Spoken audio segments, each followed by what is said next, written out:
you ever suspect that there's a secret world hidden just slightly out of view? That if you were to find the right cupboard to crawl into, the back would fall away and you'd find yourself in another land. A land within the Creaks.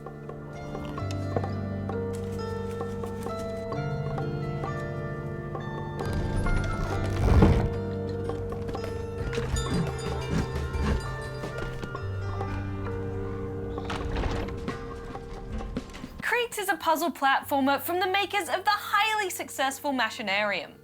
You play as a man who is trying to fix a pesky flickering light when the wallpaper peels back from his wall to reveal a mysterious tunnel.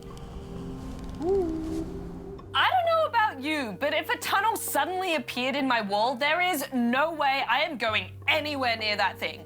But the rules are different in video game land, so into the tunnel we go. Inside, you find a strange, worn mansion filled with small rooms you need to puzzle your way through. As you go deeper, you catch glimpses of a mysterious giant creature that seems to be tearing the place apart, and the strange inhabitants that live in the mansion. It's a peculiar fantasy world that feels bleak and slightly threatening, but the game pulls you in deeper by delivering intrigue and satisfying puzzles. Now, I played this on tablet, and the touch controls could get a little irritating at times. Many puzzles rely on you timing your movements, which becomes tricky when using imprecise touch controls. It just didn't feel quite as snappy as I would have liked, but thankfully sections are short enough that it doesn't get too tedious if you fail. You'll be pulling levers and triggering pressure plates to open up your pathway, as well as avoiding spooky creatures and robot dogs. I love puppies, but these ones pack a nasty bite. Thankfully, they're scared of light, and if you manage to hit them with a beam, they turn into inanimate objects that you can use in your puzzling.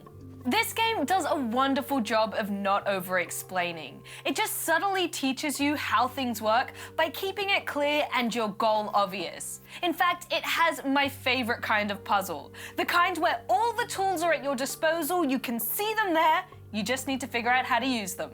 It makes the solving process satisfying, and your victories all the more sweet.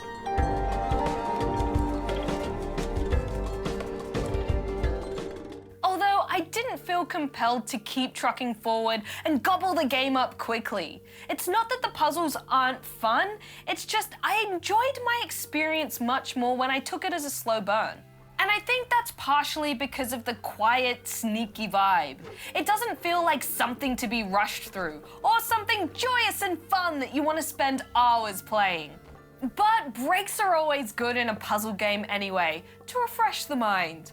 Now, aside from gameplay, the other thing that people will notice and remember about Creaks is the striking art style.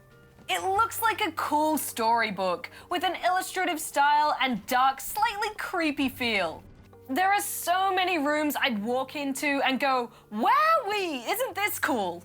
I would totally love to have this room in my house. Although, maybe without the monsters, and a little less bleak.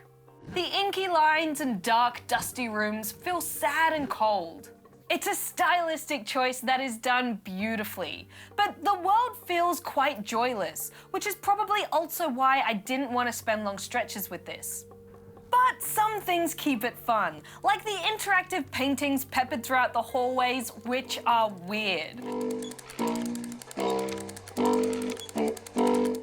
A great sense of whimsy, and it's just one of the ways Creaks builds a rich, mysterious world.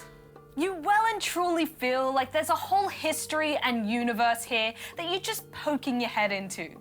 Now, even though the game is called Creaks, it is a well-oiled machine. It has such a fleshed out and rich world, where it delivers you satisfying puzzles. The mopey vibe isn't really my thing, but it's not that much of a big deal when the gameplay is this solid. I'm giving Creaks 4 out of 5 rubber chickens.